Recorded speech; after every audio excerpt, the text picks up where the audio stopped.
Bismillahirrahmanirrahim. Assalamualaikum warahmatullahi wabarakatuh. Alhamdulillahirrabbilalamin. Wassalatu wassalamu ala sayyidina Muhammadin wa ala alihi wa sahbihi ajmain amma ba'd.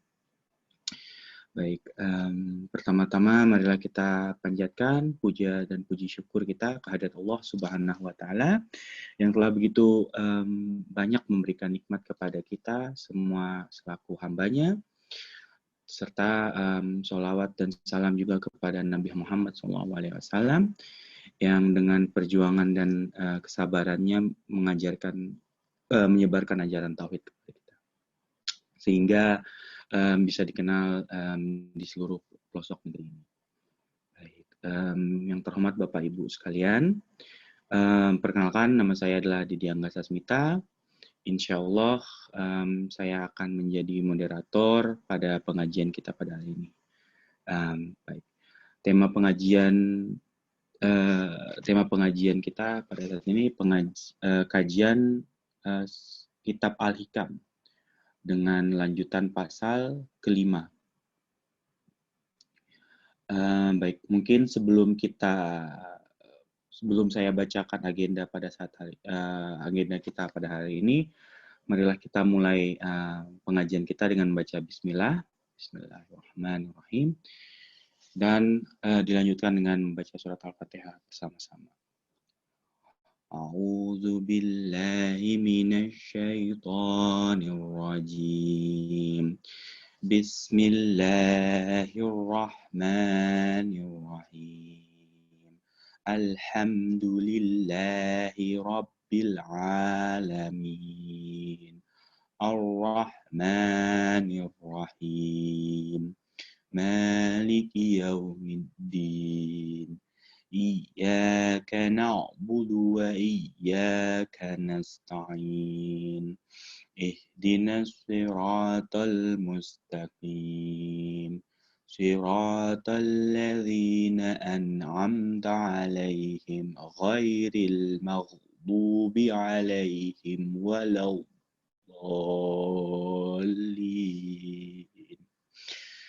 Alhamdulillah. Baik, insyaallah agenda kita pada hari ini kita mulai dengan membaca tahsin bersama-sama, membaca surah Asy-Syams yang dipandu atau dipimpin oleh Pak Iskandar, lalu penyampaian materi oleh Ustadz HM Harisanusi selama 60 menit ke depan, lalu akan ada sesi tanya jawab. Lalu insya Allah doa dipimpin oleh Pak Ustadz, dan setelah itu kita sholat bersama-sama yang insya Allah dipimpin oleh Pak Puji. Baik, langsung saja kita ke agenda pertama kita, yaitu tahsin. Untuk Pak Iskandar, waktu dan tempat dipersilahkan. Terima kasih banyak Pak Is atas ilmu-ilmunya. Alhamdulillah. Insya Allah menjadi berkah bagi kita semua, baik yang mendengarkan dan juga membacakan surat Asy-Syams. Baik, alhamdulillah sekarang udah ada Pak Ustadz Harisanusi di sini. Sudah ada. Alhamdulillah.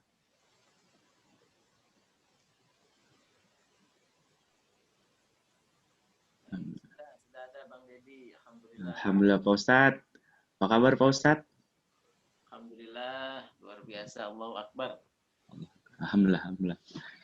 Lama nggak ketemu Pak Ustadz nih. Iya, 1 bulan berarti ya. 1 bulan ya. Di Indo kabarnya gimana Pak? Alhamdulillah aman? Aman. Aman. Terkendali, sedang ada berita politiknya resapel menteri ya. Sampai ke Jerman sana ya. Sudah sampai Pak kayaknya.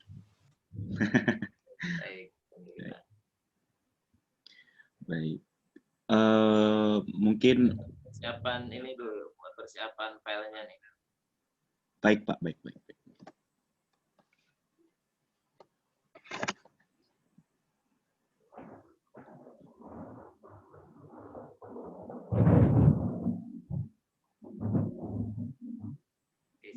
mau hujan.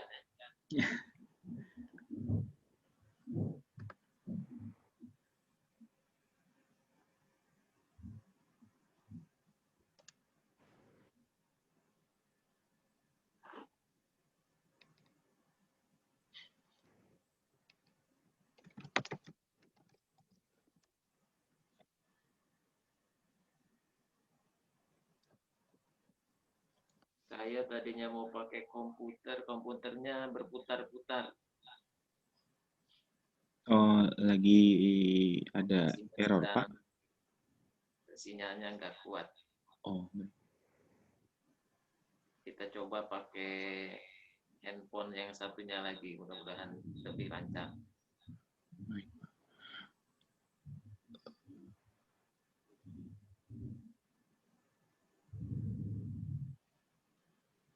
Baik.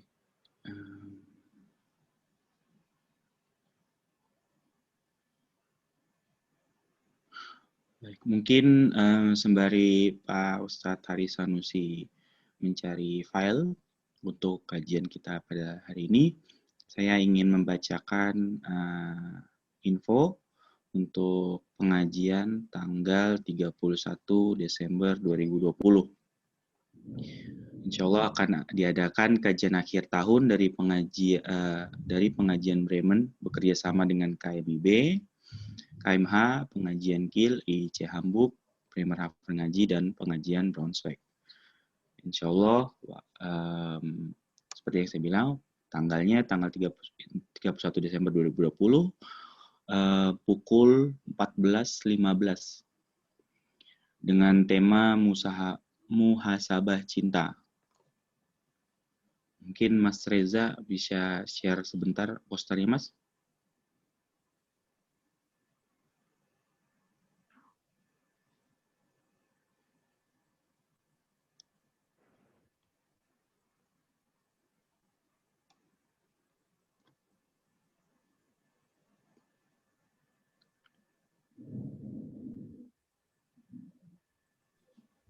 Lagi loading deh.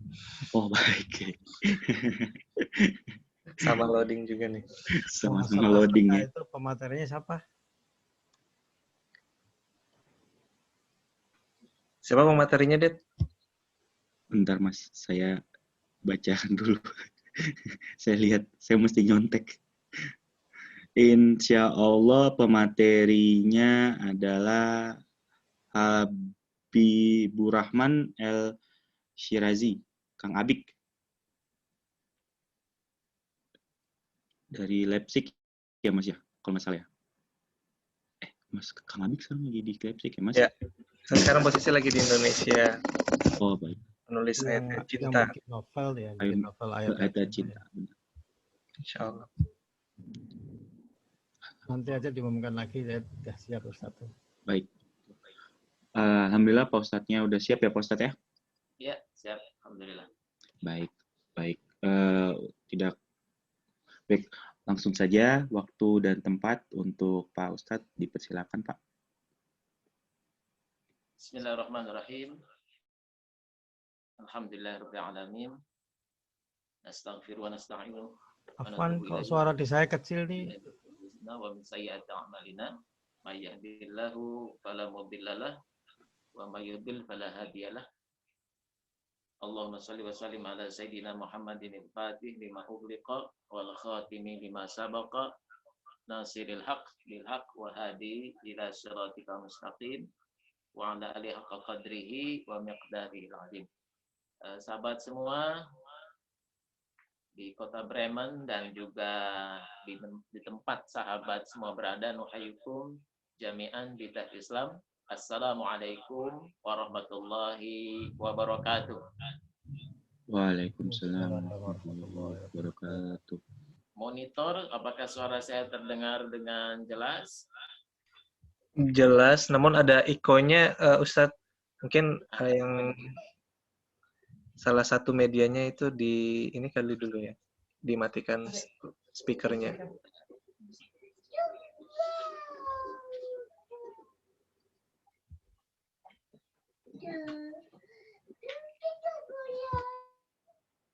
Kalau Sekarang lebih jelas. Coba.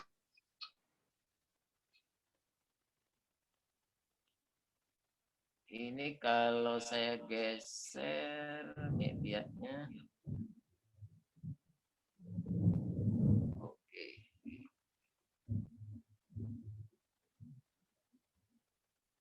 Bentar ya. Saya pakai dua handphone ini, yang satu buat share screen, cuma akunnya sama. Kalau satu handphone di lift, pengaruh ke handphone yang lainnya enggak?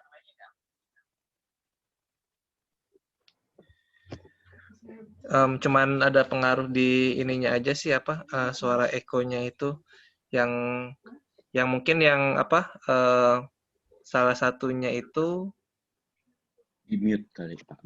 di loudspeakernya di ini Ustaz, dikecilkan speaker ininya, apa speakernya handphone salah satunya dikecilkan supaya tidak masuk ke mikrofon yang sedang aktif.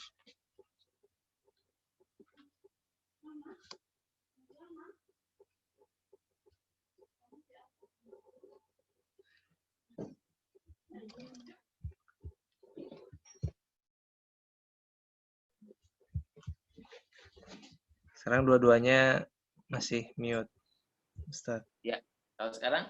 Nah, sekarang jelas, alhamdulillah. Oh, gitu. Baik, baik. Alhamdulillah wa syukurillah, sahabat semua yang dirahmati Allah Subhanahu wa taala. Mari kita sama-sama luruskan niat pertemuan ini dengan mengharapkan ampunan serta ridho Allah Subhanahu wa taala. Mudah-mudahan Allah Al-Alim yang Maha mengetahui segala sesuatu menambahkan ilmu kepada kita dan menjadikan ilmu yang kita dapatkan berbuah manfaat. Rabbana zidna ilma warzuqna fahma. Alhamdulillah wa syukurillah.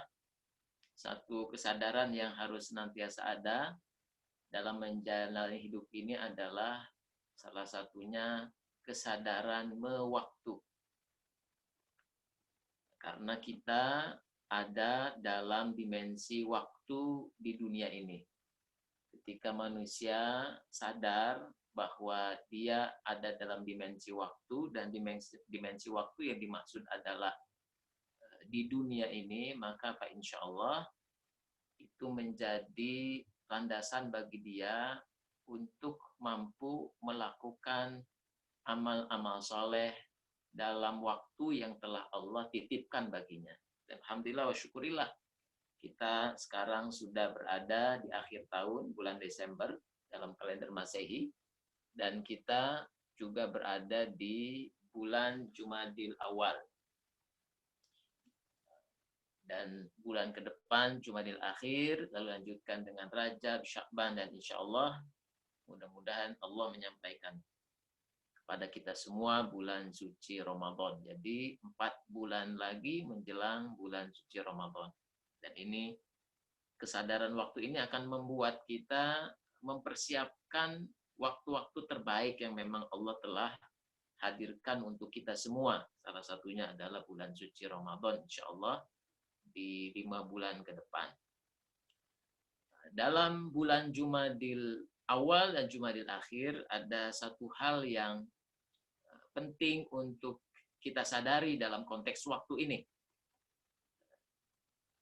Jumadil Awal ini ada dalam Al-Quran satu ayat yang berbunyi tahsabuha jamidah.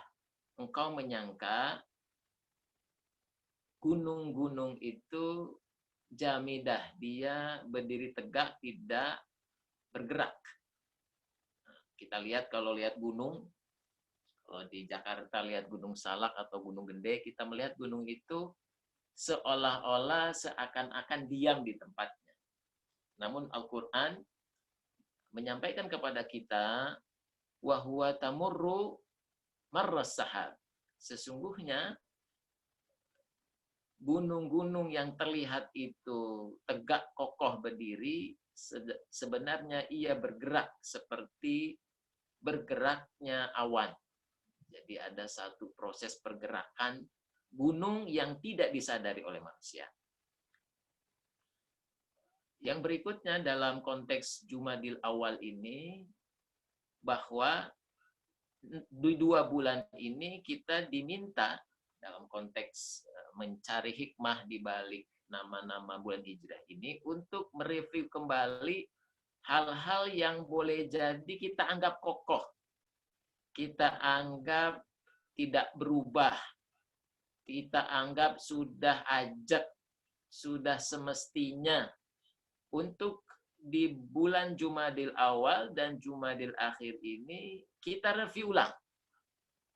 Kita evaluasi ulang. Boleh jadi ada hal yang perlu kita improve. Ada hal-hal yang perlu kita inovasi. Ada hal-hal yang perlu kita ubah. Dan dalam konteks kesadaran waktu, dalam kalender Hijriah, Jumadil Awal dan Jumadil Akhir, disinilah waktunya kita mereview ulang untuk melakukan satu terobosan-terobosan. Untuk melakukan satu lompatan-lompatan, satu perubahan-perubahan terhadap sesuatu yang kita anggap udah ajak tadi, sebagaimana gunung yang kita anggap sudah kokoh, tidak berubah. Disinilah kita mereview kembali. Atau secara sederhana, di bulan Jumadil Awal, Jumadil Akhir, kita melakukan perubahan-perubahan sederhana di rumah kita. Misalkan tata letak di dapur, tata letak kursi di ruang tamu, atau pergantian cat rumah, atau membuat satu pojok rumah menjadi sesuatu yang baru, dan lain sebagainya. Dan dalam konteks kesadaran waktu di bulan Jumadil Awal, Jumadil Akhir, salah satu hal yang disampaikan oleh para ulama adalah melakukan kontemplasi, melakukan evaluasi. Boleh jadi apa yang kita anggap sudah final ternyata belum final. Perlu ada inovasi, perlu ada sentuhan kecil, perlu ada kreativitas, melakukan terobosan-terobosan terhadap keadaan yang ada pada diri kita.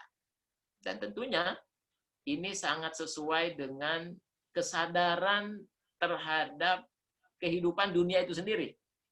Satu hal yang perlu kita pahami, bahwa dunia itu hakikatnya adalah fana. Fana itu sesuatu yang makin lama di dunia ini makin rusak. Sesuatu makin lama makin usang. Sesuatu makin lama makin lapuk. Dan itu hakikat keberadaan materi yang ada di alam dunia ini. Maka jangan heran tidak ada yang tetap teguh di dunia ini. Apapun saja. Teknologi berubah jadi 1.0, 2.0, 3.0, 4.0, 5.0. Juga dalam dunia telekomunikasi ada 1G, 2G, 3G, 4G, bahkan sekarang 5G dan lain sebagainya. Juga dalam bentuk penemuan software yang dulunya ada Symbian, lalu ada Android, juga ada iPhone dan lain sebagainya. Dan kalau Anda perhatikan, dalam kehidupan dunia ini tidak ada yang ajak, tidak ada yang kekal, selalu berubah, dan itu akhirnya bisa menjadi lapuk, menjadi usang, atau terjadi proses siklus pembaharuan. Termasuk dalam peradaban manusia.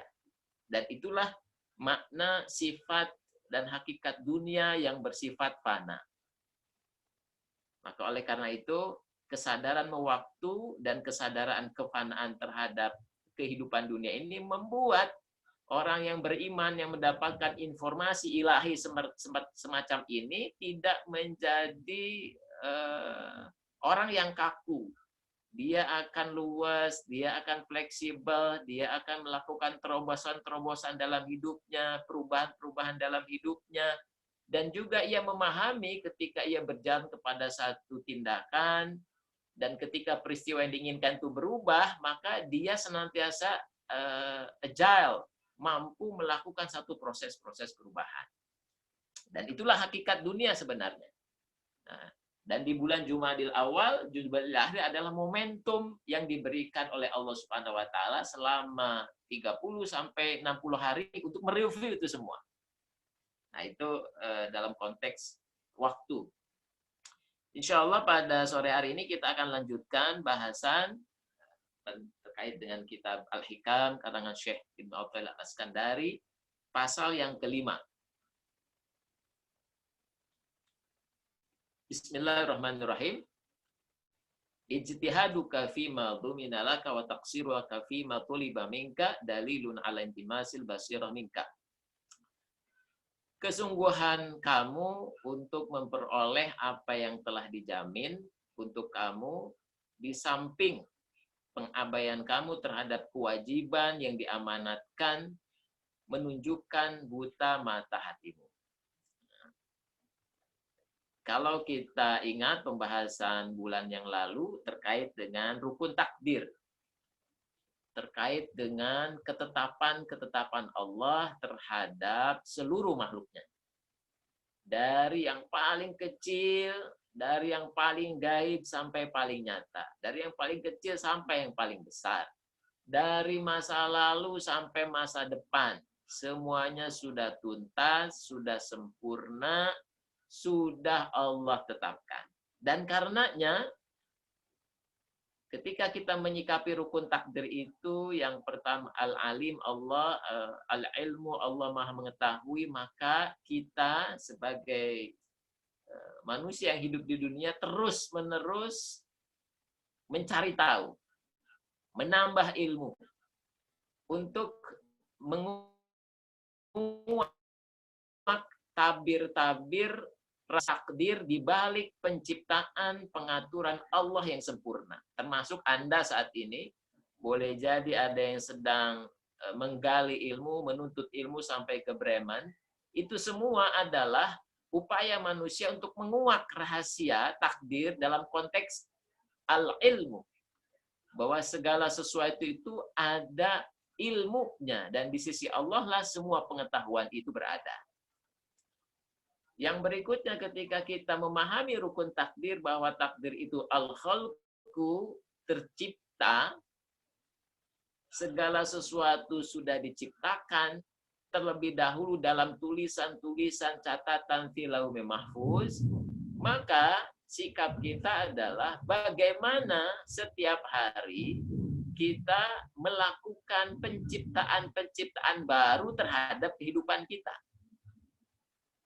Hari ini Allah berikan saya nafas, saya kehidupan, maka saya menciptakan kebaikan dengan tersenyum, dengan memberikan salam, dengan berbuat baik kepada pasangan, dengan belajar, dengan berinfak, dengan bersilaturahmi, dengan memberi kepada orang lain, dengan meneliti, dan segenap kebaikan yang lain kita ciptakan dalam hidup kita yang akan menjadi catatan indah juga fa insya Allah menjadi bekalan kita bagi kehidupan yang kekal abadi.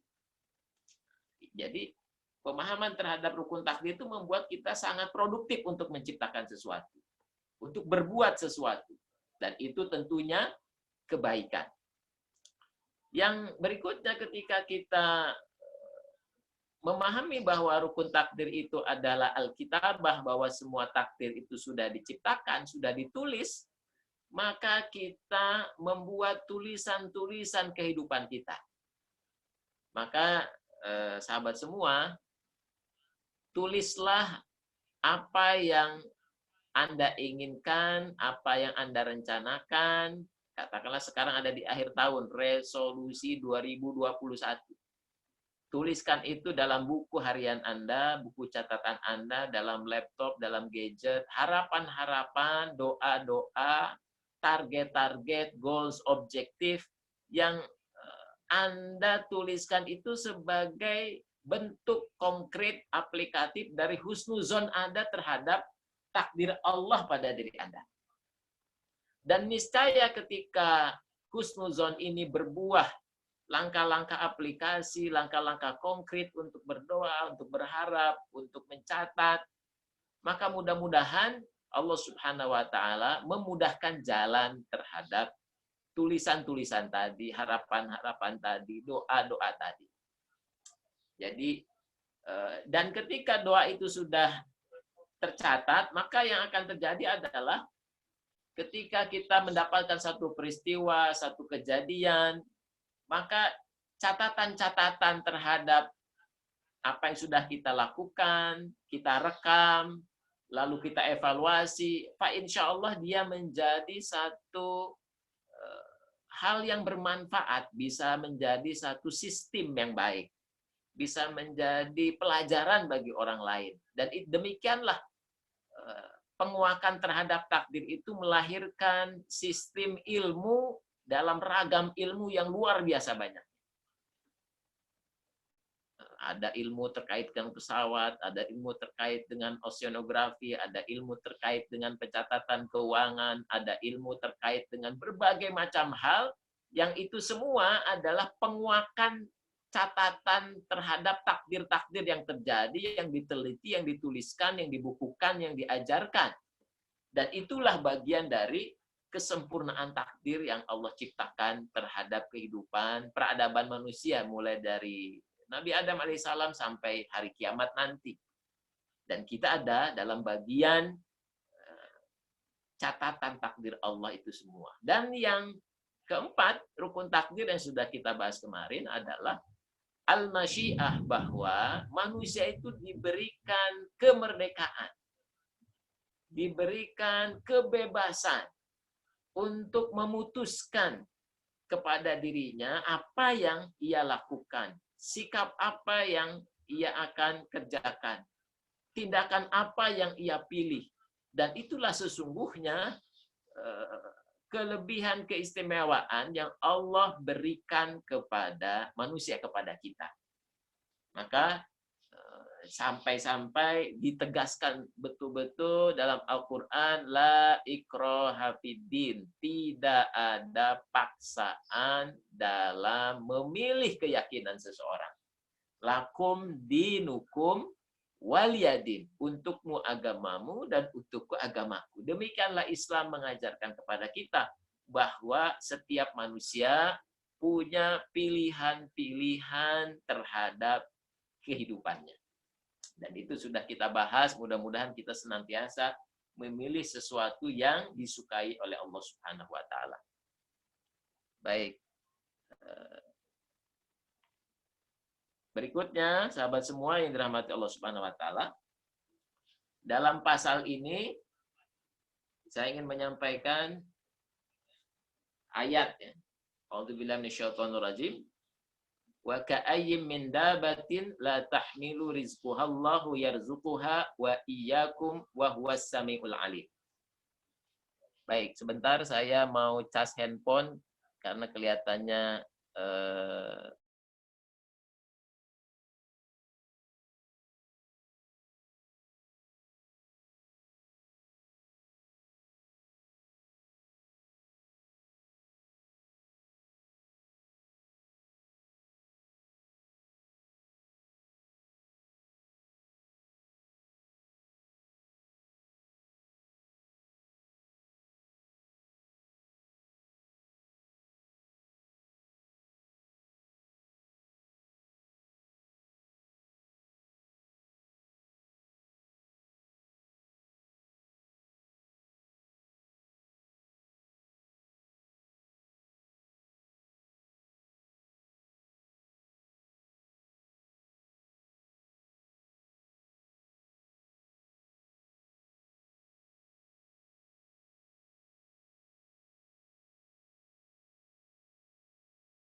nggak ada suaranya tuh, Ustaz.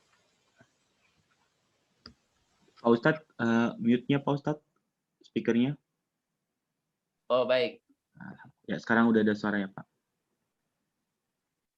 Dan berapa banyak binatang yang tidak dapat mengurus rezekinya sendiri.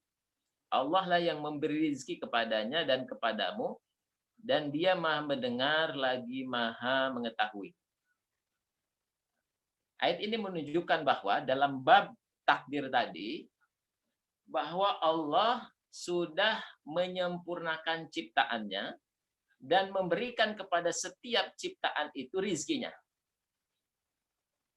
Jadi kita perhatikan bahwa tidak ada kucing, tidak ada kupu-kupu, tidak ada ulat. Semua makhluk yang kita lihat itu sudah diberikan rizkinya. Mereka tidak memiliki akal sebagaimana Allah memberikan akal kepada manusia. Sebagian tidak memiliki ruh yang sebagaimana Allah berikan ruh kepada manusia. Mereka diberikan naluri instinktif untuk mendapatkan rizkinya. Dan Anda bisa saksikan ketakjuban, kesempurnaan pemberian rizki Allah dalam channel Discovery atau National Geographic. Dan saya sangat menyukai melihat tayangan itu bagaimana Allah Subhanahu wa Ta'ala memberikan rizki kepada makhluk di bawah lautan, di dasar lautan, di palung bumi yang terdalam, di atas permukaan, di hutan-hutan Amazon itu luar biasa. Jadi Allah menciptakan setiap makhluknya yang bahkan kita tidak bisa mengeja satu-satu. Dan Allah menciptakan rizkinya, cara mereka menjemput rizkinya, siklus kelahiran dan juga kematiannya sempurna semua. Kalau kita mentafakuri itu, dan Allah menyampaikan dalam ayat ini, wa ka'ayyin min dabbah. Begitu banyak binatang yang melata, yang kita lihat, la tahmilu rizquha. Mereka tidak bawa rizkinya.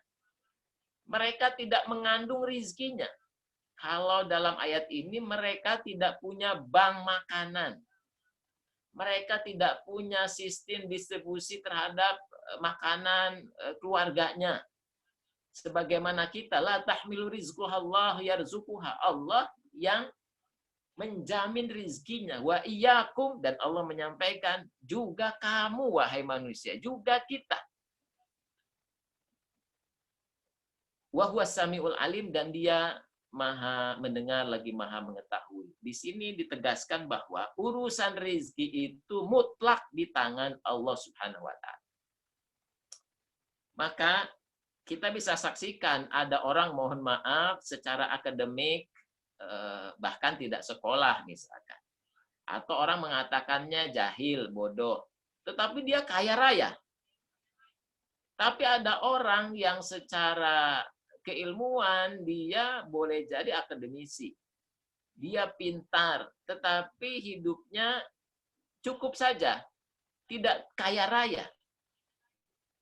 Jadi bab rizki ini memang sudah Allah tetapkan, gariskan. Tapi yang pasti, setiap manusia itu sudah sempurna rizkinya.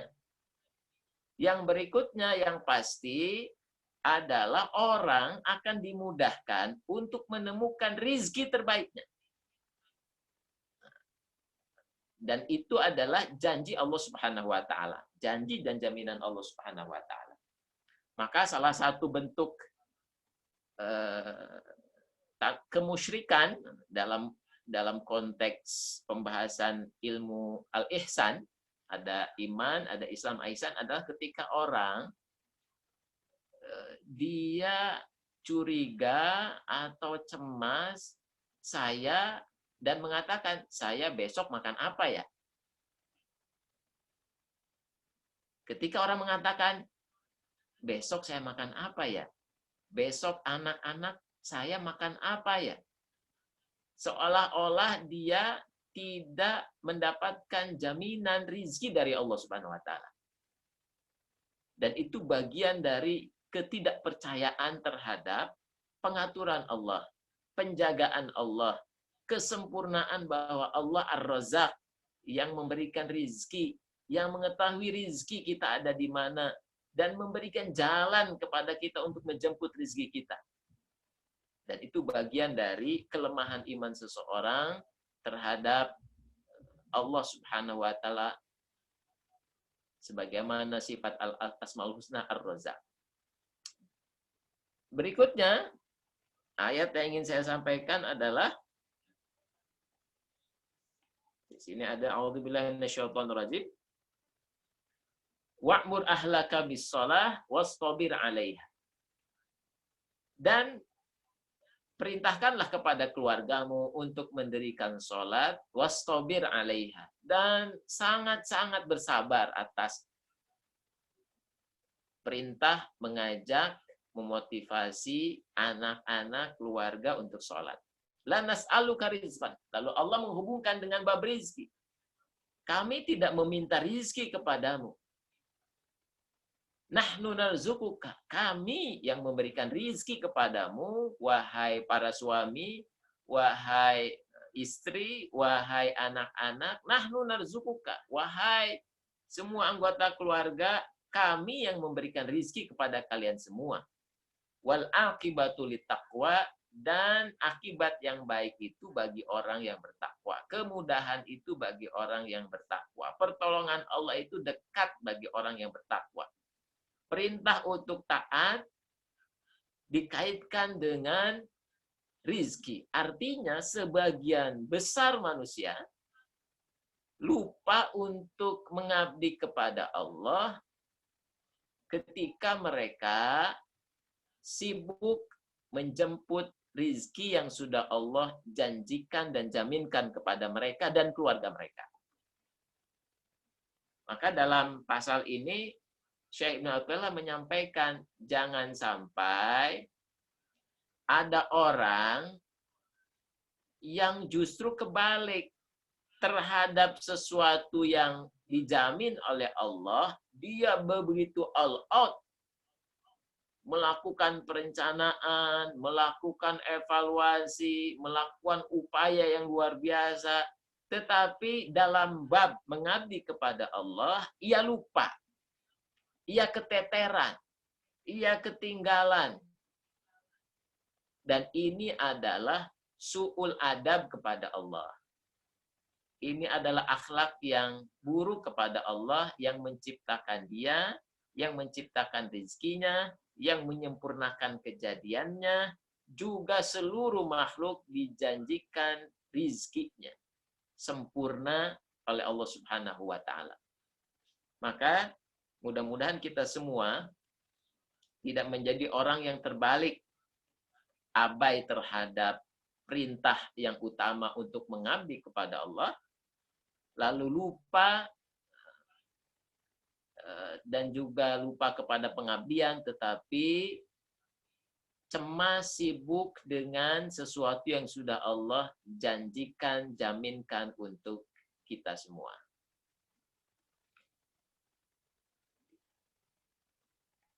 Bapak Ibu sekalian dirahmati Allah Subhanahu wa Ta'ala, tentu perkara ini adalah perkara yang masuk dalam wilayah batin, yang bisa dilihat oleh kolbu. Maka pentingnya para nabi, para rasul untuk menyampaikan kabar ini agar tumbuh keyakinan pada diri kita. Supaya manusia tidak semata-mata dikendalikan oleh panca inderanya. Misalkan kita melihat warna putih. Bermacam-macam benda warna putih. Salah satu benda berwarna putih adalah gula. Kalau kita melihat jari jemari mengambil gula, butiran kecil, mata, kulit belum bisa merasakan hakikat gula itu. Lalu kita tempelkan butiran itu ke dalam lidah kita, terkecaplah rasa manis. Dan ketika manis itu akan diungkapkan, maka manusia akan kesulitan mengungkapkannya. Apalagi ia membedakan antara manisnya mangga, manisnya durian, manisnya sirup, manisnya berbagai macam benda lewat lidahnya sama-sama manis, tapi manusia sampai sekarang akan kesulitan untuk menyampaikan rasa manis masing-masing benda yang pernah ia ketahui. Kenapa? Karena rasa manis yang berbeda antara jeruk, apel, mangga, dan lain sebagainya, itulah wilayah yang bisa dirasakan oleh kolbu. Itulah wilayah kegaiban. Itulah wilayah batin. itulah wilayah rasa yang akan melahirkan keyakinan. Dan itu akan dinikmati oleh orang yang melakukannya. Anda tidak bisa menjelaskan manisnya mangga dan manisnya jeruk kepada orang. Yang Anda bisa lakukan adalah Anda ambil jeruk, Anda berikan kepada orang itu, silahkan nikmati manisnya jeruk ini. Lalu ambil buah apel, lalu sampaikan kepada orang ini, rasakanlah manisnya buah apel ini.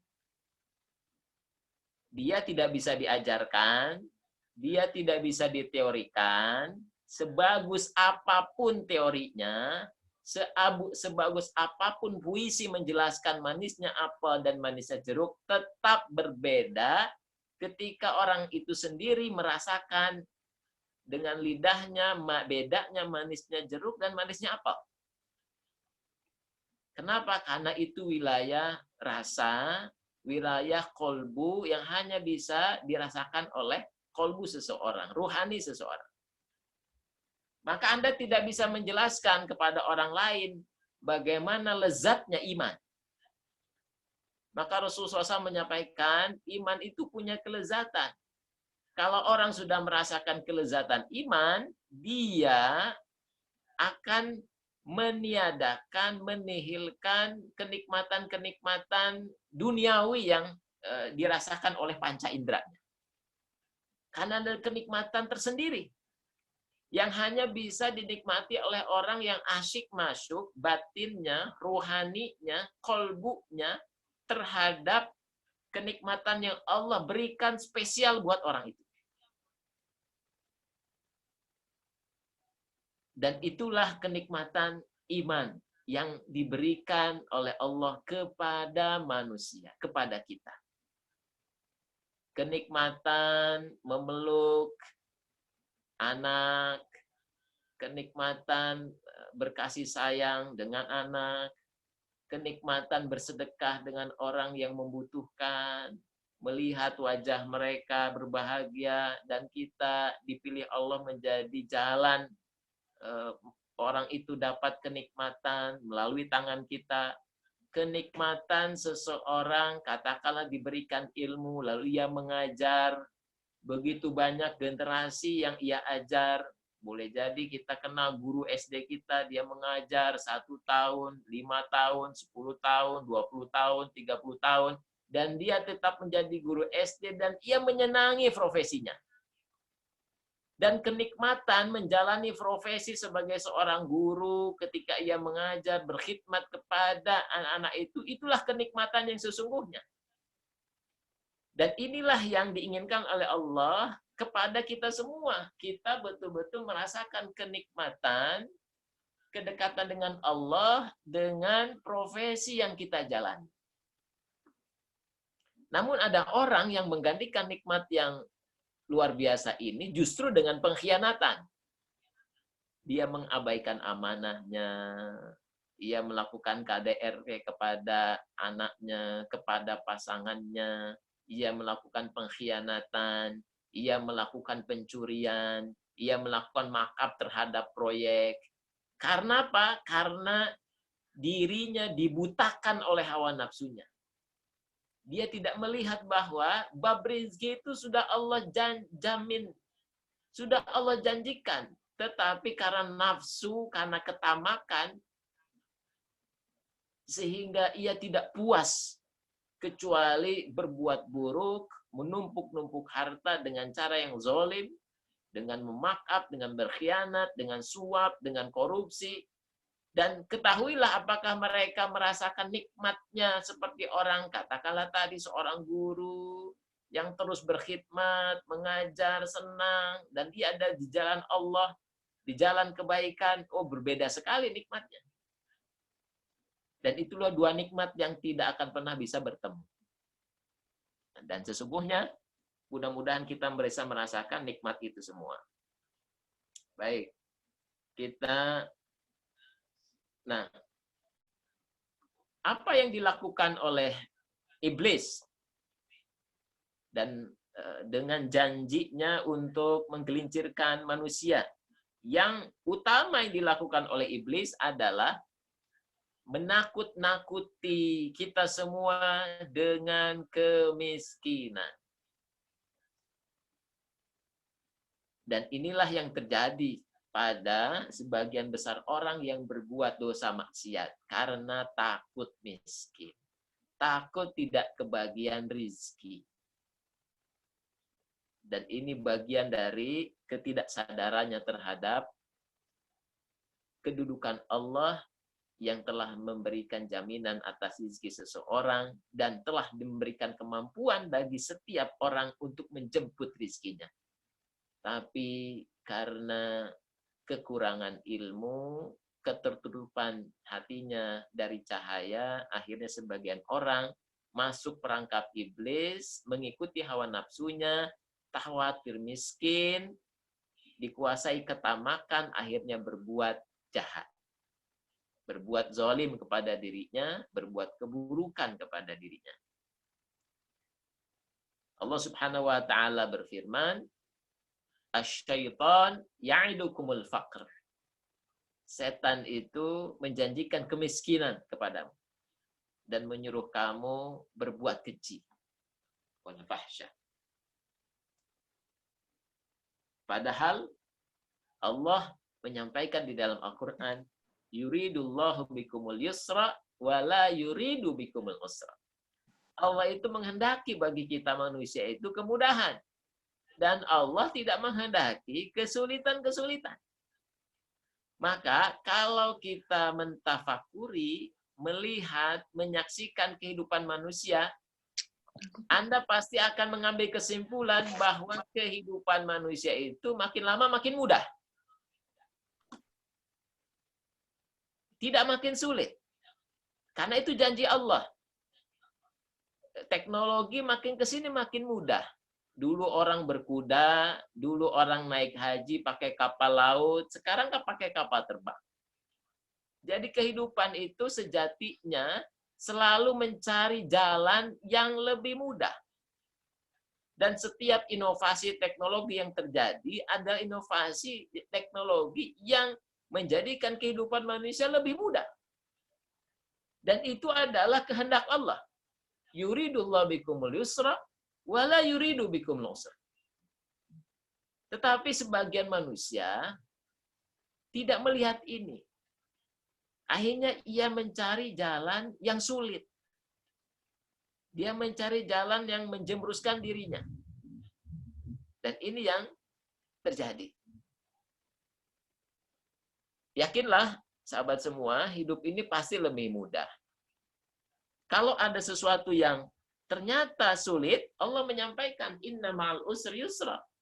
Sesungguhnya bersama dengan kesulitan itu mesti ada kemudahan. Justru tantangan kita, ujian bagi kita, untuk melihat apa maksud Allah terhadap kesulitan ini. Apa celah inovasi, kreativitas terhadap kesulitan yang kita alami. Ketika manusia menaikkan level dirinya untuk bisa mencari celah pertolongan Allah, solusi di sisi Allah terhadap kesulitannya, maka fa insyaallah dia akan menemukan beragam kemudahan. Karena itu sudah menjadi janji dan jaminan Allah, apalagi Allah Subhanahu wa taala menyampaikan la yukallifullahu nafsan illa wus'aha. Allah tidak akan membebani seseorang sesuai dengan batas kemampuannya. Tugas kita sederhana, wa ma tunfiqu min khairin fali anfusikum. Maka apapun yang kita infakkan berupa kebaikan, maka itu kembali kepada dirimu. Tunfiku itu bahasa Inggrisnya spending. Membelanjakan sesuatu. Bisa membelanjakan ilmunya, berarti dia berbagi ilmunya. Bisa membelanjakan hartanya, dia berbisnis. Bisa membelanjakan tenaganya, ia bantu orang lain. Apapun yang ada, infakkan.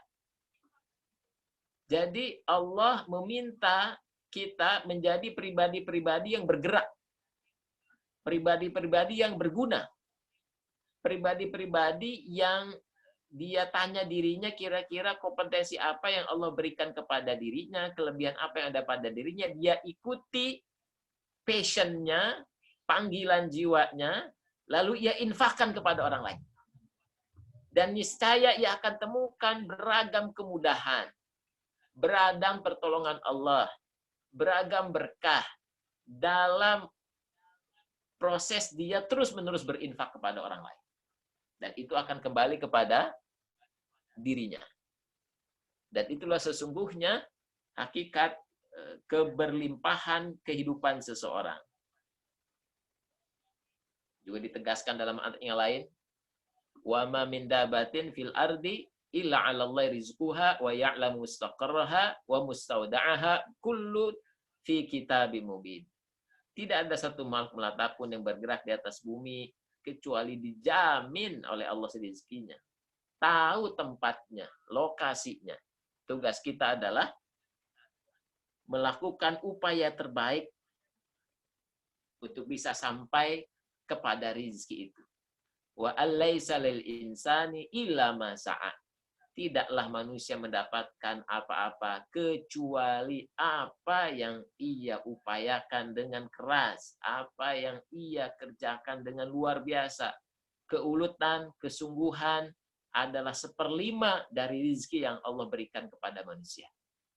Maka Syekh As-Sulami, ulama Asy-Syafi'i, menyampaikan dunia ini dibagi 5 bagian. Yang pertama adalah materi dasar. Yang kedua adalah qada dan qadar Allah. Yang ketiga adalah kebiasaan. Yang keempat adalah kesungguhan. Dan beliau menyampaikan itu semua kalau seseorang punya kebiasaan yang baik, punya keulutan luar biasa, dia punya materi dasar yang ia ketahui, maka fa insyaallah ia akan mendapatkan rizkinya di dunia ini. Dan itulah perkataan Syekh As-Sulami dalam kitabnya. Baik.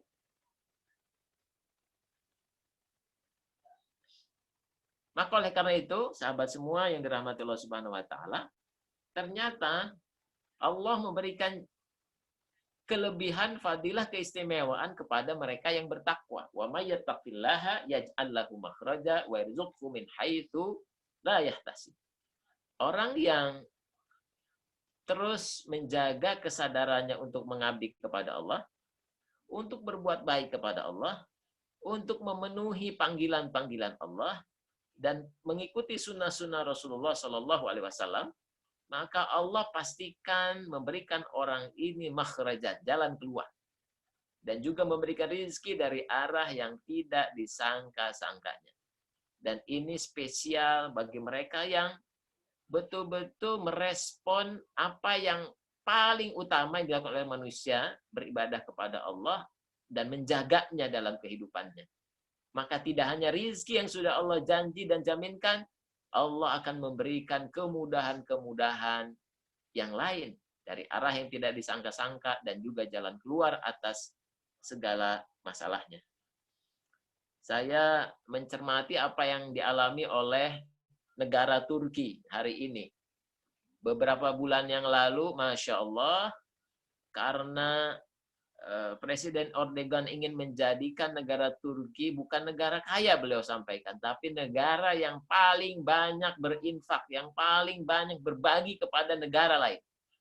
Negara-negara Eropa, Amerika, dalam musim pandemi ini diberikan donasi oleh Turki, dan apa yang terjadi?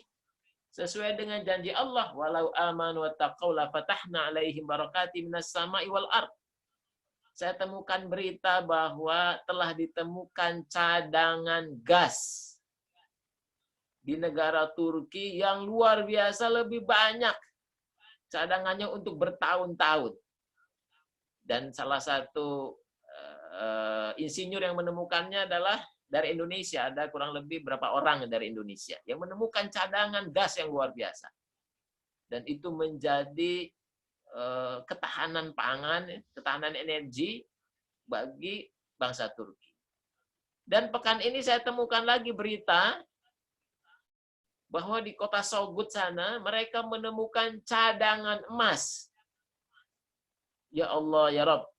Jadi Allah membukakan pintu kemudahan dari bawah permukaan bumi sesuai dengan janjinya. Gas ditemukan, cadangan emas ditemukan. Jadi itulah cara Allah untuk memberikan janjinya kepada orang bertakwa. Wa yarzuqhu min haitsu la yahtasib. Maka sahabat semua yang dirahmati Allah Subhanahu wa taala, niatkan mengabdi kepada Allah sebagai visi, misi, laku utama setiap hari dalam kehidupan kita.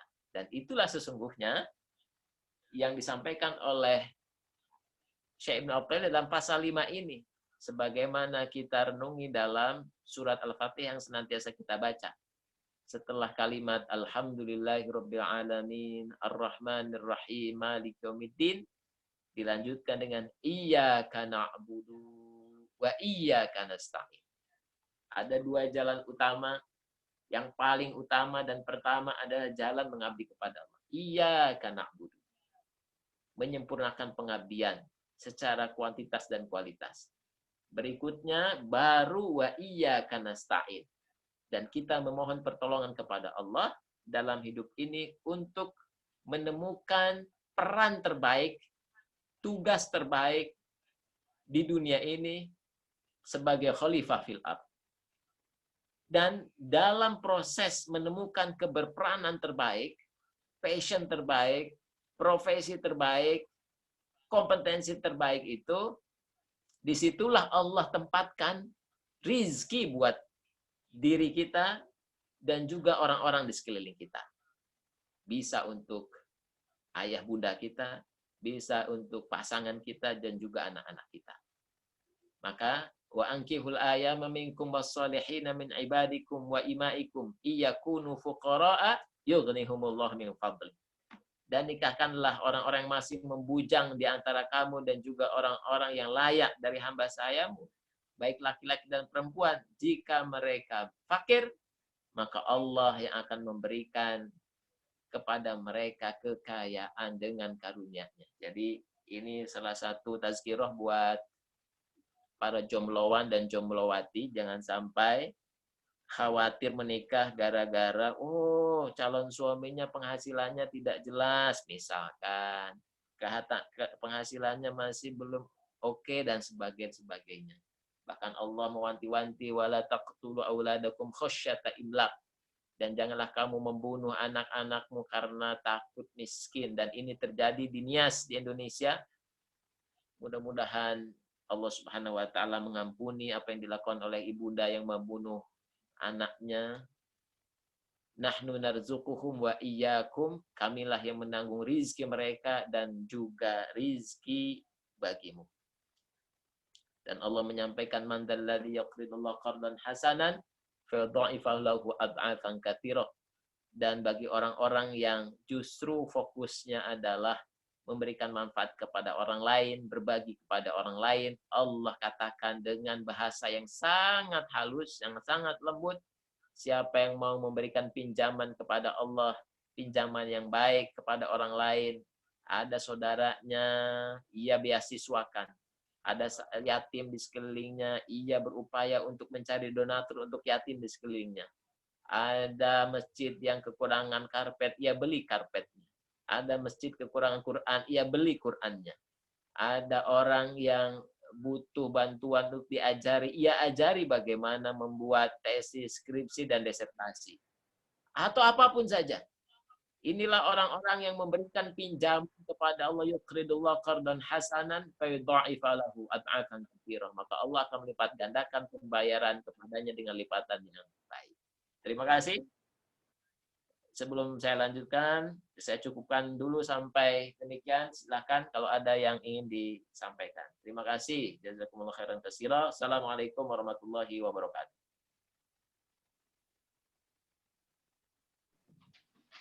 Waalaikumsalam warahmatullahi wabarakatuh.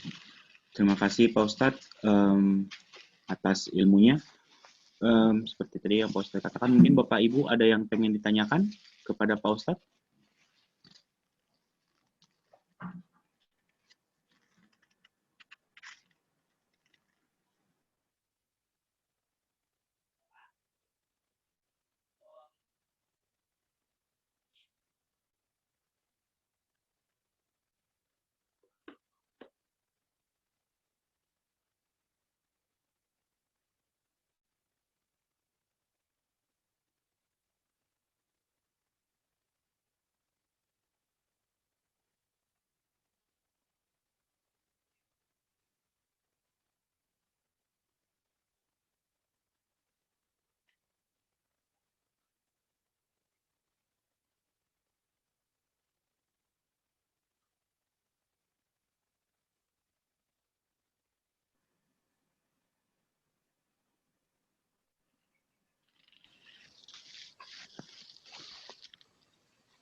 Ustadz mungkin sambil menunggu pertanyaan yang lain, saya kepingin ngerti arti rezeki itu loh Ustadz.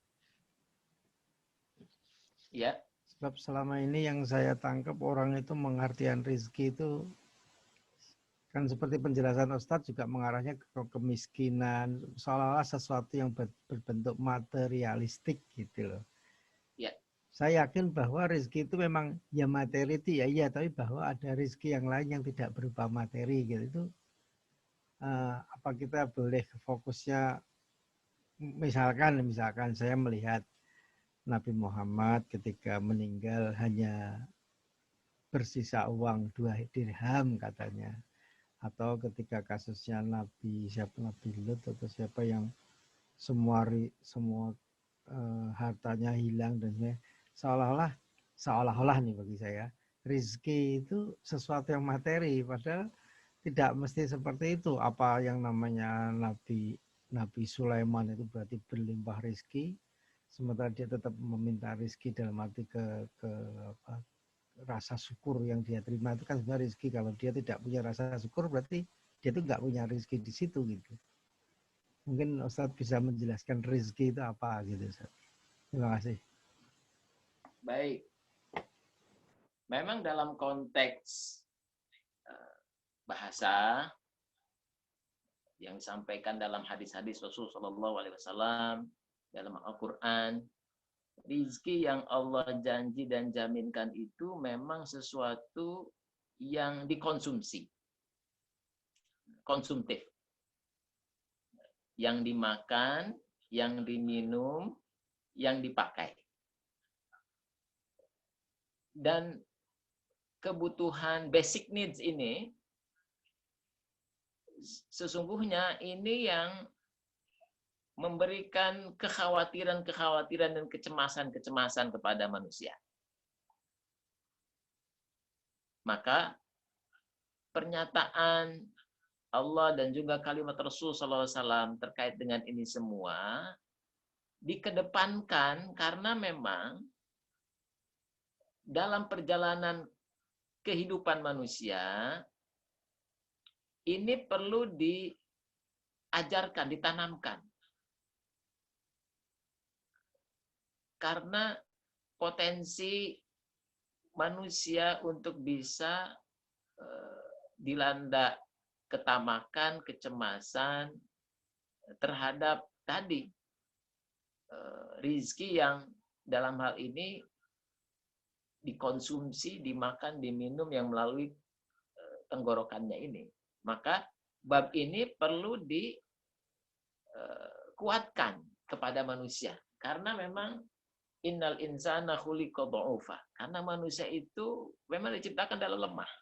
Dan dalam proses perjalanan kehidupan manusia, indera inilah yang pertama kali mengenal ketika manusia lahir, bayi yang mengenal air susu ibu, ia mengunyah sesuatu jauh sebelum akalnya berkembang.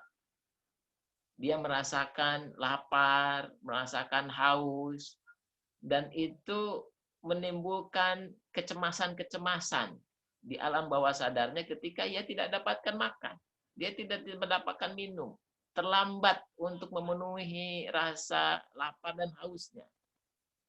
Dan inilah sesungguhnya basic needs, gharizah yang ada pada setiap manusia. Padahal Allah Subhanahu wa Ta'ala menyampaikan bahwa tinggal engkau berjalan, bergerak untuk mendapatkan rezeki dan pasti engkau akan dapatkan itu. Karena Allah sudah janji dan jaminankan. Tapi dalam hal ini, ketakutan ini akhirnya menjadi satu hal yang mengikat manusia sedemikian rupa. Contoh sederhananya Pak Is, ada orang yang ketika dia dapat gajian, misalkan setiap bulan, dapat gajian, kalau di Indonesia UMR, dia dapat gajian. Dan pada satu titik, pada satu momen, ia harus melakukan perbuatan jahat karena desakan pimpinannya. biasanya orang itu akan susah menolak. Mengikuti apa yang diinginkan oleh bosnya, atasannya, karena intervensinya kalau kamu tidak melakukan ini, kamu akan dipecat. Apa yang terjadi? Yang terjadi adalah di alam bawah sadar orang ini ada ketakutan dan kecemasan bahwa kalau saya dipecat, besok saya nggak makan. Istri saya nggak makan. Anak saya nggak makan. Dan ini contoh secara tidak sadar orang dilanda ketakutan yang berlebihan terhadap makanan minuman. Dan ini yang terjadi pada banyak orang. Sehingga ia takut betul untuk katakanlah mengambil posisi untuk mencari jalan yang menyelamatkan dirinya dari hal-hal yang buruk tadi, dan lebih cenderung untuk ngikut manut nunut dengan situasi di kantornya yang buruk. Dan ini saya temukan pada banyak orang, pada murid-murid saya, ketika dihadapi pada satu momentum tadi, sesuatu yang tidak selaras dengan kemanusiaan dan juga panggilan keimanan. Dan ini hal yang banyak terjadi pada orang. Dan akhirnya karena pemahaman rizki mereka itu yang bisa dikonsumsi ini menjadi tidak tepat, akhirnya setiap orang itu cenderung mengambil jalan mudah untuk berhutang. Dengan berhutang, padahal justru dia menjadi lebih terikat, menjadi lebih tidak merdeka. Dan itulah yang terjadi pilihan-pilihan hari ini terkait dengan bab rizki. Makanya kitab Al-Hikam ini memberikan kepada kita, dibanding Anda sibuk untuk menuruti kecemasan, ketamakan ini, ketakutan, lebih baik fokuslah untuk mengakselerasi pengabdian kepada Allah, untuk mengabdi kepada Allah, untuk menjadi khalifah fil ard. Maka Anda temukan rizki-rizki yang disampaikan oleh Pak Is tadi jauh lebih luas. Ketika seseorang menemukan kenikmatan untuk meneliti sesuatu, untuk menghayati profesinya, maka itu jauh lebih nikmat dibanding dari profesinya dia mendapatkan uang. Kenapa? Karena dia sudah merasakan kenikmatan rizki yang lebih besar. Rizki menjadi khalifah fil ard, menemukan kesejatian dirinya, kedaulatan dirinya itu jauh lebih besar dibanding uang yang ia dapatkan. Nah, kadang manusia tidak menemukan itu. Justru ia fokusnya kepada uang yang ia dapatkan. Bukan kepada sesuatu rizki yang lebih besar, lebih luas, kenikmatan silaturahmi, kenikmatan mendapatkan ilmu, kenikmatan berbagi, kenikmatan dan sebagainya. Dan ini hanya bisa dirasakan oleh orang yang mendapatkan level keyakinan yang lebih tinggi, karena dari awal fokusnya bukan kepada uang, bukan kepada rizki yang kasat mata, yang memang itu bagian rizki yang paling rendah, yang paling bawah. Dan kita semua mudah-mudahan naik levelnya dari kesadaran rizki indrawi ini, berupa yang bisa dikecap, yang bisa diminum, yang bisa dihirup, yang bisa disentuh, yang bisa dilihat, kepada rizki-rizki yang lebih tinggi, lebih tinggi, lebih tinggi lagi. Sesuai dengan tujuan penciptaan masing-masing kita oleh Allah Subhanahu wa Ta'ala. Ada orang yang 30 tahun, rizkinya dia senang banget berpantomim. Pantomim aja. Ada orang yang senang rizkinya itu bertani. Dia dapatkan rizkinya, dan ketika ia pun tidak mendapatkan rizkinya, dan artinya rizkinya itu menurut pandangan orang pas-pasan, bagi dia itu bukan masalah besar. Kenapa? Karena dia sudah merasakan kenikmatan rizki-rizki yang lain. Dan inilah sesungguhnya yang mesti kita upayakan dalam hidup ini. Bahwa ada rizki-rizki yang luar biasa variannya, dimensinya, levelnya, kualitasnya yang begitu beragam. Dan itu diberikan kepada manusia. Kalau kucing, ya rezekinya ya ikan itu. Nggak berubah. Kambing ya rumput itu. Ya tiap hari ya makan rumput lagi seperti kerbau kepada sapi. Tetapi kepada manusia, Allah tidak menginginkan kita sampai pada level rezeki yang itu-itu saja. Justru ada rezeki-rezeki yang besar. Dan Allah menyampaikan, justru itulah yang mesti kita dapatkan di dunia ini.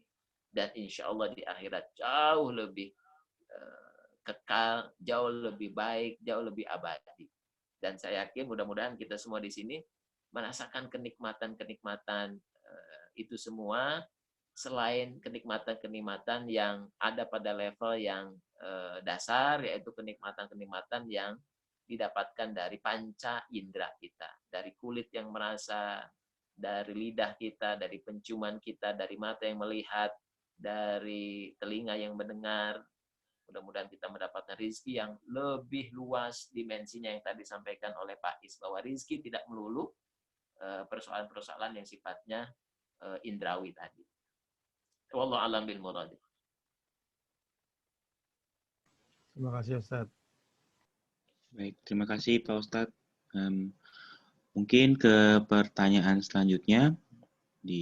Ada pertanyaan dari Mas Hasan At-Tahiri. Pertanyaan seperti ini Pak Ustadz. Berkait tentang takdir Ustadz. Allah memberi apa yang kita butuhkan.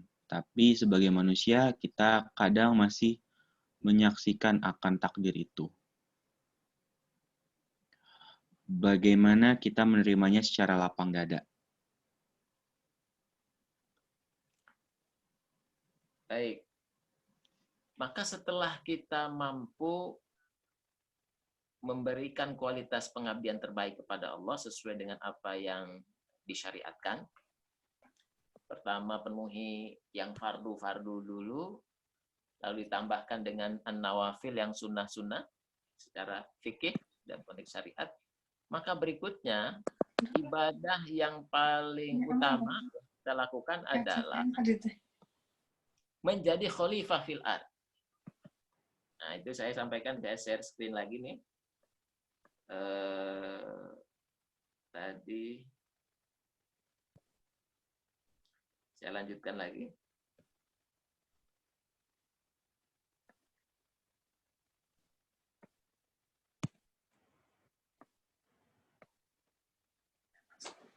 Suaranya gak ada. Bukan itu, mungkin ini. Berapa menit lagi?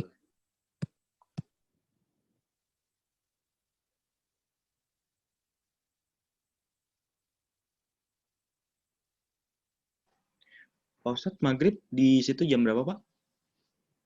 Masih ada 15 menit atau? Ya, saya lanjutkan lagi. Baik. Bahwa setelah kita mengabdi kepada Allah, tadi slide yang keberapa ya? Oke.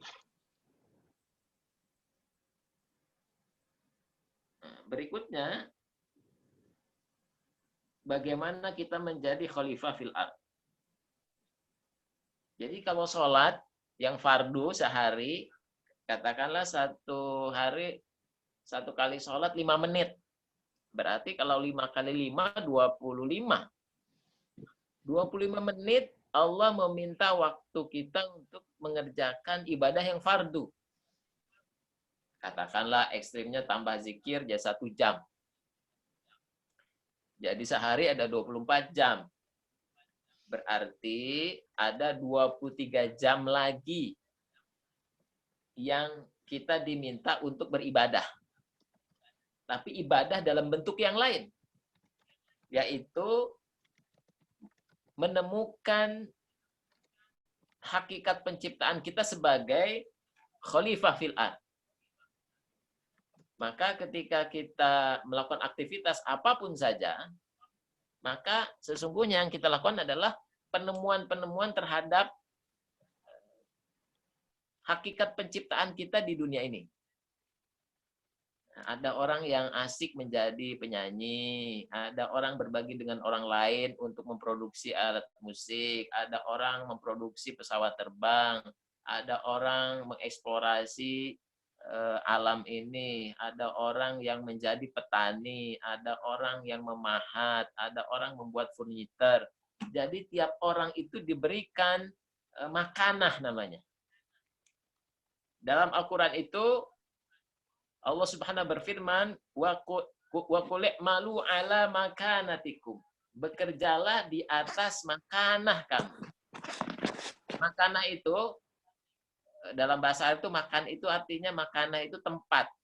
Nah, kalau dieksplorasi lebih lanjut adalah suatu tempat yang ajak, yang cenderung tetap tidak berubah, makanah.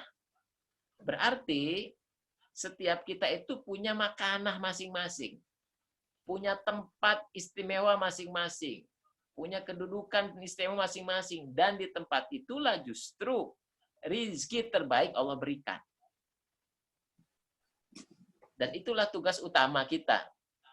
Nah, makanya ada orang yang kadang menyaksikan rizkinya, menyaksikan takdirnya.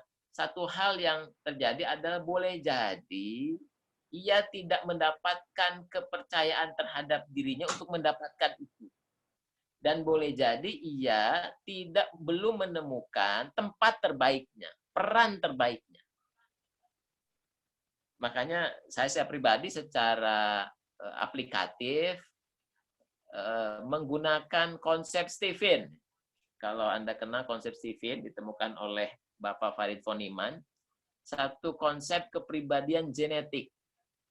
Jadi memetakan 9 miliar manusia ini dalam 9 makanah, 9 personality genetik, kepribadian genetik yang tetap dan tidak berubah. Dari situ orang itu secara natural, secara nature akan nyaman, akan tertarik pada hal-hal tertentu, pada sifat-sifat tertentu, pada pilihan-pilihan tertentu, dan itu makanahnya. Dan itu sesuatu yang membuat orang itu nyaman betul dan merasa ini saya banget, ini gue banget. Dan dari situlah orang itu menapaki jalur profesi yang terbaiknya. Dan inilah sesungguhnya yang dibutuhkan oleh setiap manusia. Karena orang itu tahu peran terbaiknya, dan dia menemukan lingkungan terbaiknya, ia menemukan mentor terbaik untuk menjalani profesi sesuai dengan makanahnya, maka ia mendapatkan karpet merah kehidupannya. Sehingga ia dengan sendirinya akan tertarik, akan dimudahkan dan mendapatkan petunjuk untuk menemukan rezekinya. Dan yang terpenting, dia juga mampu mengharmonisasi, menselaraskan kemampuan terbaik dirinya dengan kemampuan terbaik orang-orang di sekelilingnya. Dan inilah peran kekhalifahan. Dan mudah-mudahan abang di sini, Bapak Ibu ini menemukan itu semua. Misalkan saya setelah dites, itu hasilnya thinking. Artinya secara naluri, secara natural, saya cenderung untuk berpikir dan terus-menerus berpikir tanpa lelah.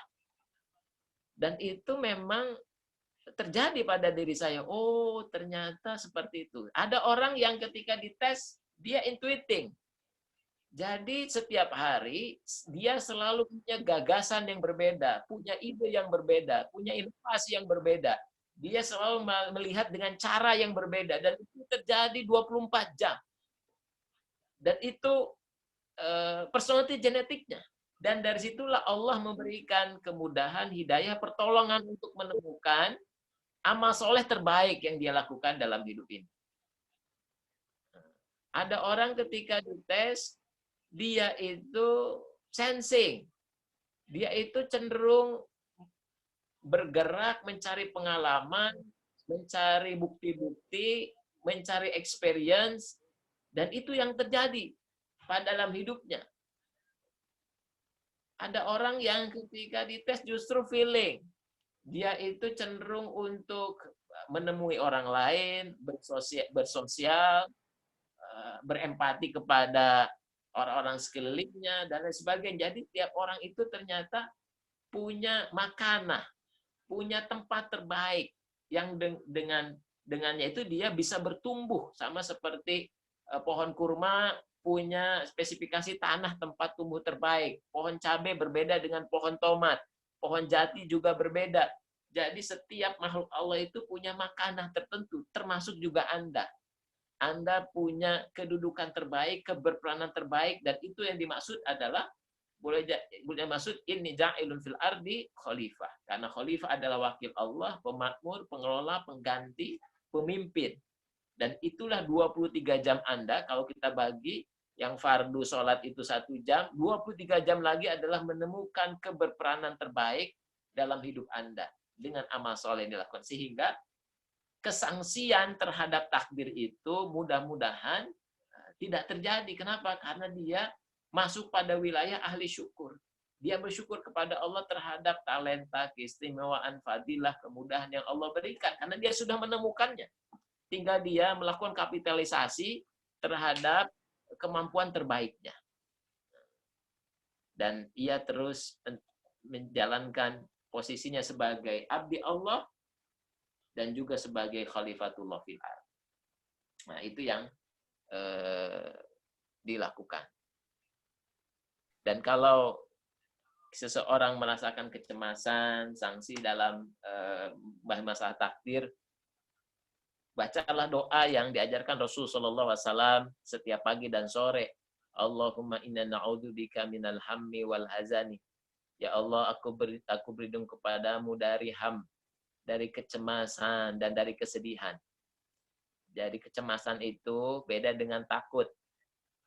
Jadi kalau takut, kalau Anda lihat ular lalu Anda takut, itu Anda menghindar, itu namanya takut. Anda lihat singa lalu Anda menjaga jarak, itu namanya takut wajar. Anda diberikan ular oleh seseorang, lalu Anda simpan di ruang tamu Anda. Lalu Anda pergi keluar rumah, dan ketika masuk ke dalam rumah kembali, Anda lihat kotak kaca yang tadinya di dalam itu ada ular, tiba-tiba ular itu tidak ada di tempatnya. Maka yang Anda lakukan, yang terjadi pada Anda adalah kecemasan. Itu bedanya cemas dan takut. Kalau takut, bendanya Anda lihat. Oh, ada ular, Anda takut. Tapi kalau cemas, ularnya nggak ada, tapi Anda cemas. Nah, manusia ini kadang dilanda kecemasan. Dia takut pada hal-hal yang nggak konkret, nggak dilihat, nggak faktual. Maka Rasulullah SAW mengajarkan kita doa setiap pagi sore. Allahumma inna na'udzubika minal hammi. Ya Allah, aku berlindung dari kecemasan. Misalkan, seorang istri cemas, oh kayaknya suami saya selingkuh nih. Suaminya, dia nggak pernah lihat suaminya bersama dengan wanita lain, melakukan ini, tapi dia menduga-duga, akhirnya dilanda kecemasan, khawatir, takut suaminya selingkuh dan sebagainya. Itu namanya cemas. Ham. Atau dan Rasul menunjukkan doanya wa'udzubika minal hazan, juga dari kesedihan yang diteruskan, yang diratapi, yang dibuat menyayat-nyayat hati, dibikin hatinya terluka. Ya. Itu namanya hazan. Kesedihan yang orang nggak mau move on untuk menikah karena ditinggalkan oleh mantannya. Nggak mau move on untuk menemukan lelaki atau wanita lain karena ia hazan tadi, dilanda kesedihan. Nah, itu contoh-contohnya. Allah na'udzubillah, itu ketika orang merespon takdir. Allah na'udzubillah hammi wa hazan, wa'udzubika minal ajzi wal kasal.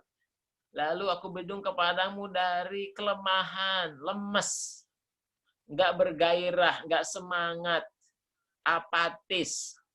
kayaknya rumah tangga saya nggak bisa diselamatkan, kayaknya anak saya udah nggak bisa berubah, kayaknya dia kehilangan gairah, lemas ada, wal ajzi wal kasal, juga kemalasan untuk berubah, untuk mengubah, untuk mencari jalan keluar dan sebagainya.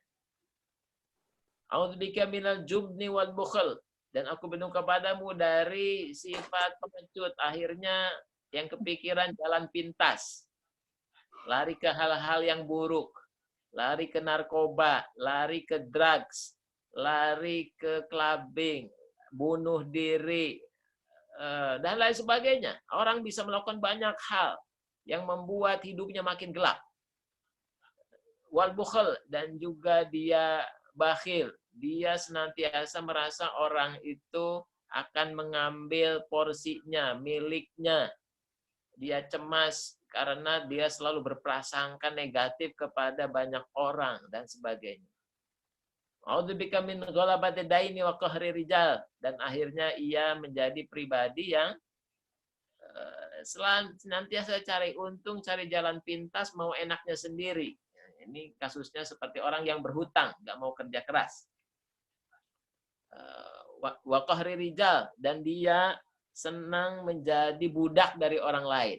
Budak dari dosanya, budak dari maksiatnya, budak dari pemimpin yang jahat, dari atasan yang jahat, asal bosenang. Dan ini adalah pilihan-pilihan kepribadian yang dimintakan setiap pagi supaya kita dilindungi dari itu semua. Dan itu bagian dari orang-orang yang tanda petik tidak menyikapi takdir dengan sikap yang terbaik. Dan ini adalah ujian keimanan bagi setiap kita. Maka banyak-banyaklah berdoa di pagi dan sore hari. Allahumma na'udzubika minal hammi wal hazan wa na'udzubika minal ajzi wa kasal wa na'udzubika minal jubni wal bukhl wa na'udzubika min ghalabati daini wa qahri rijal. Demikian, wallahu a'lam bil murad. Baik, terima kasih Pak Ustadz. Kira-kira Bang Hasan mungkin udah paham kali ya toh? Mungkin Pak Ustadz sebelum lanjut ke pertanyaan selanjutnya, mungkin Pak Ustadz kira-kira untuk waktu sholatnya udah berapa menit lagi ya Pak untuk menyesuaikan sholat maghrib? Boleh 10 menit lagi, boleh. Oh, 10 menit. Baik, kalau mungkin 10 menit, saat ini kita ada 2 pertanyaan.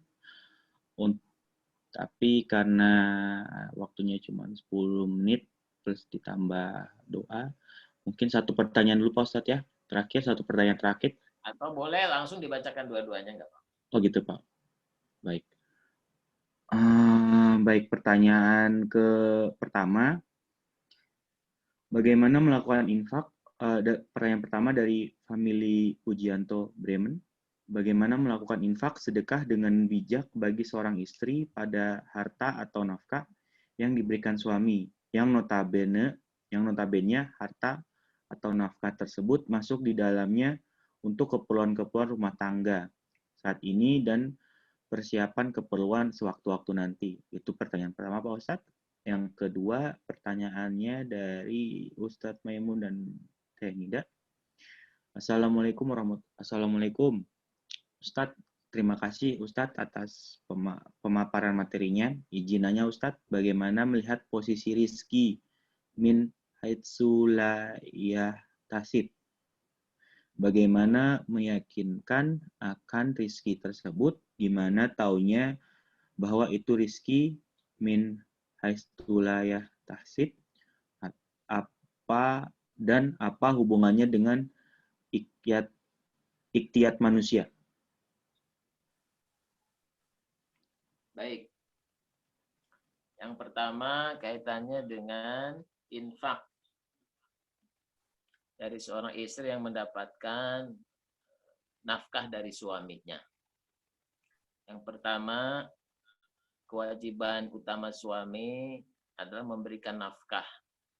Ada 2 nafkah. 1 nafkah buat keluarga, dalam konteks ini juga anak-anak, keperluan rumah tangga. Yang kedua, nafkah buat istri. Jadi selalu ada nafkah spesial buat istri. Jadi kalau Bang Angga dengan istrinya mengatakan, "Ma, ini uang 30 juta buat kebutuhan rumah tangga. Di dalamnya kebutuhan anak-anak. Dan ini 20 juta buat mama." Nah, itu pembagian rezekinya seperti itu. Dan 50 juta lagi disimpan oleh Bang Angga sendiri. Ya, jadi suami itu bisa melakukan hal seperti itu. Satu nafkah buat keluarganya, satu buat istrinya, dan satu ya simpan. Pertanyaan dari ibu tadi, dia mendapatkan nafkah, katakan tadi 30 juta buat kebutuhan rumah tangga. Maka disitulah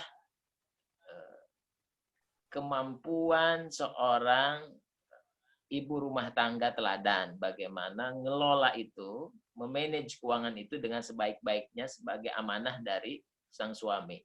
Dalam Al-Quran itu namanya Al-Hafizat.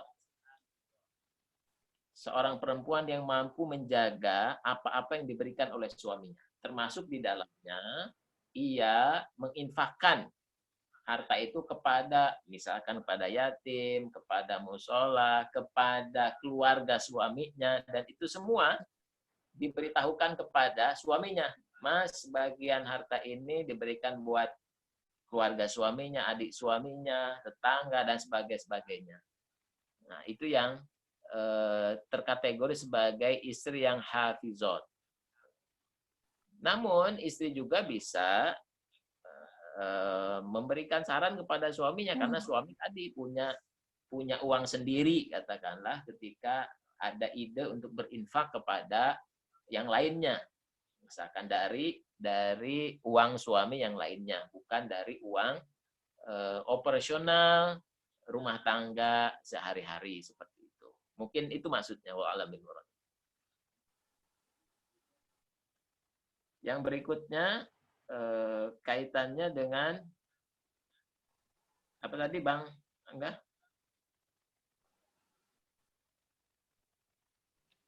Baik, Pak. Yang pertanyaan keduanya? Tentang bagaimana melihat posisi rizki min haitsu la yahtasib. tasib. Bagaimana meyakinkan disangka-sangka. Rizki yang tidak disangka-sangka itu hadir, dan biasanya orang menyampaikannya ketika ia sedang membutuhkan sesuatu, tapi ia sudah melakukan ikhtiar luar biasa dengan jalan yang ia sudah pikirkan, ia rencanakan, tapi hasilnya nggak sesuai harapan. Tidak sesuai dengan apa yang direncanakan. Namun tiba-tiba ada orang lain, ada kejadian, ada peristiwa, ia mendapatkan justru apa yang ia butuhkan. Dan ia mengatakan, ini sama sekali nggak dipikirkan, ini nggak sama sekali nggak diikhtiarkan, nggak diupayakan. Itu namanya rizqun min haitsu la yahtasib. Disebut la yahtasib karena yang biasanya ia lakukan ada perencanaannya, ada upayanya, ada ikhtiar dia. Tapi yang disebut la yahtasib itu betul-betul dari jalan yang dia tidak ikut andil dalam itu semua. Nah, misalkan tiba-tiba dia mau beli rumah. Dia sudah siapkan, dia sudah nabung bersama keluarganya dengan berbagai upaya. Dia kumpulkan uang misalkan. 400 juta. Oh, dia mau beli yang 500 juta misalkan. Tapi dilalahnya, tiba-tiba misalkan keluarganya meminta, kamu beli rumah ya? Oh ya, kami berencana beli rumah. Yang kayak gimana? Yang ya ukurannya segini, harganya segini, 500 juta. Tiba-tiba orang ini mengatakan, saya mau memberikan hadiah kepada kamu 300 juta. Dan ini kan min haitsu la yahtasib. Dia sudah rencanakan beli rumah, dia sudah kumpulkan itu, ia ikhtiarkan itu sekian tahun, dapat sekian ratus juta. Dan dia beli rumah sesuai dengan budgetnya. Tapi tiba-tiba ada orang yang mendorong dia, memberikan hadiah kepada dia, dan itu sama sekali di luar perencanaan. Dia tidak menginginkannya, tidak memikirkannya. Tiba-tiba diberikan uang itu kepada dia. Dan jalannya mudah. Dan itu namanya min haitsu la yahtasib. Oke, jadi tanpa perencanaan, tanpa pernah dipikir, tanpa pernah terlintas dalam pikirannya, dan Allah memberikan itu dari jalan yang tidak disangka-sangka. Min haitsu la yahtasib. Tidak ada kalkulasi terkait dengan itu semua. Dan boleh jadi Anda mendapatkan min haitsu la yahtasib dalam berbagai sisi, baik yang kecil-kecil, yang mudah-mudah maupun dari hal-hal yang lainnya. Seperti itu. Wallahu a'lam bil murad.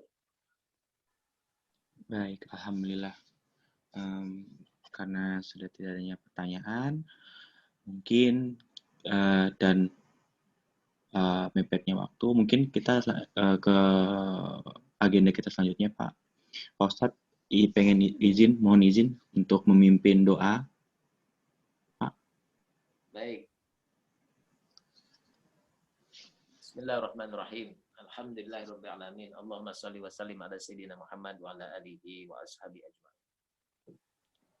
Rabbana dhalamna anfusana wa illam taghfir lana wa tarhamna lanakunanna minal khasirin.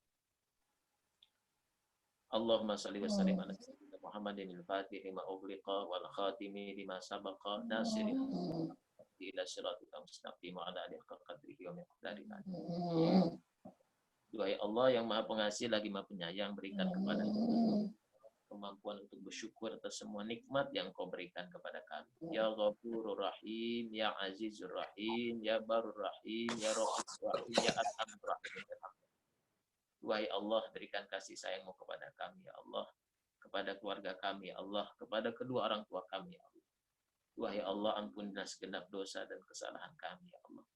Berikan jalan kepada kami untuk membersihkan dosa-dosa kami, ya Allah. Berikan jalan kepada kami untuk bertobat terhadap kesalahan-kesalahan kami, ya Allah.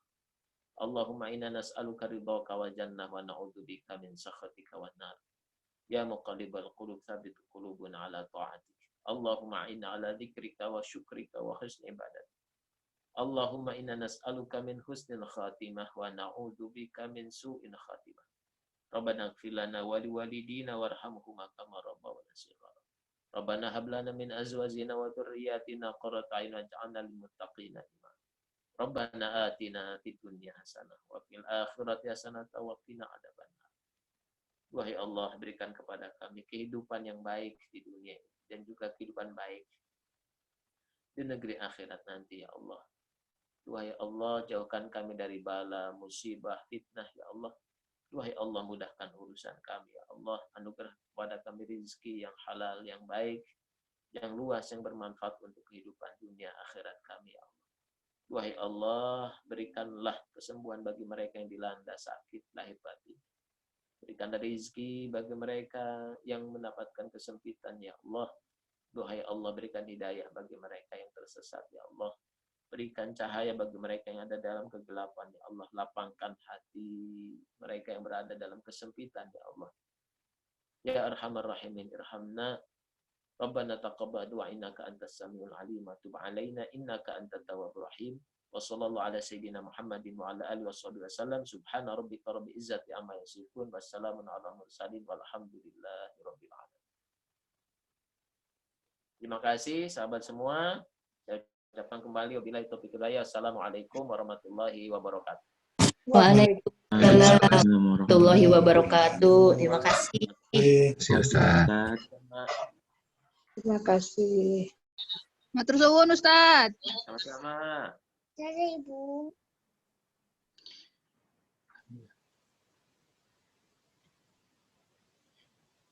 Baik, alhamdulillah. Mungkin kita ke acara selanjutnya. Mungkin Pak Puji saat ini udah di sini, Pak? Beliaunya sedang siap-siap mau ke pengajian satunya ya, Mbak Anu Mas. Walah. Dan iya. Naik dulu. Yang tanggal 12, yang jam 12 itu sudah sedang siap-siap. Oh, iya. Oh, baik Pak.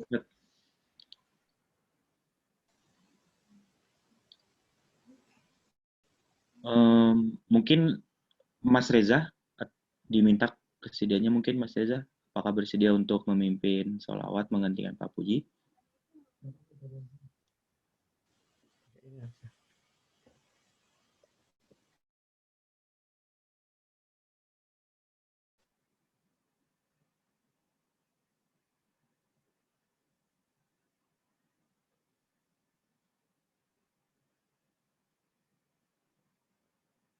Mungkin sebaiknya langsung ditutup juga nggak apa-apa. Oh, baik begitu ya aja Karena Pak ya. ada yang mau ikut, mau Oh, pengajian selanjutnya Pak. ada juga yang mau ikut ke ini acara apa KMI. KJRI. Oh ya Pak. Dua acara sekaligus. Baik. Ya mungkin ada baiknya seperti itu karena di mepetnya waktu dan adanya pengajian di tempat lain, mungkin saya sebelum menutup saya ingin menyampaikan sekali lagi informasi tentang pengajian tanggal 31 Desember. Insya Allah jamnya diadakan pada jam 14.15.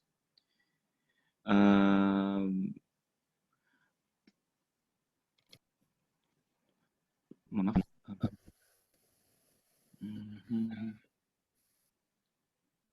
Ada di share infonya, Den. Oh, udah di-share ya infonya, Mas ya? Halo, Mas? Gimana, Mas? Ya, ada di share screen infonya. Oh, gitu. Nggak bisa baca. Nggak kelihatan, Mas, soalnya. Oh, nggak kelihatan? Iya, benar. Loading. Oh, loading.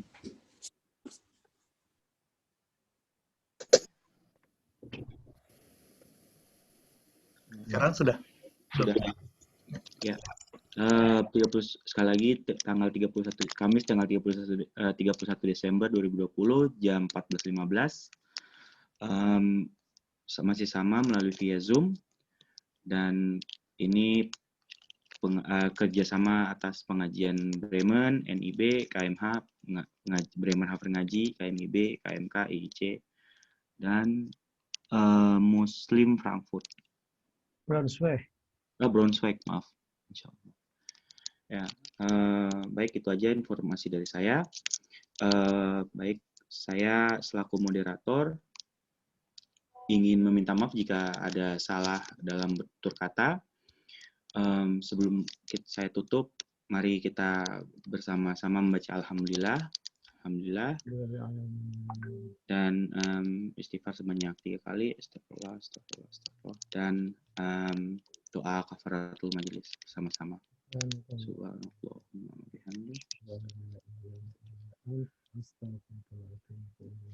Alhamdulillah, dengan ini kita telah sampai di ujung acara. Saya selaku moderator, saya ingin izin pamit undur diri.